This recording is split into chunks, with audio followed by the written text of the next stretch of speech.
আসসালামু আলাইকুম রহমতুল্লাহি বারাকাতু। আমার স্যার বাল্যকালের কেজি স্কুলের আমার ড্রয়িং টিচার ছিলেন।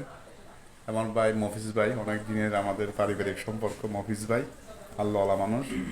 স্যার হচ্ছে যে আধুনিক মানুষ, যে খালাম্মা সহ পারিবারিক আমাদের সম্পর্ক বহু বছর। আজকে বাবাদের সাথে বন্ধুত্বের সম্পর্ক ছিল অনেক বছর। তো এইখানে আমাদের আসলে এই ঘরটা খুব আসলে মানে স্মৃতিকাতর রুম।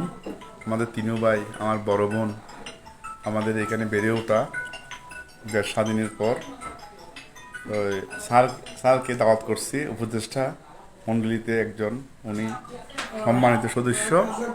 তো ভাই আপনি স্যার, এই মফিজ ভাই, স্যার একটু বলবেন আমাদের এই সামনের যাত্রা, শুভযাত্রাকে, পহেলা ডিসেম্বর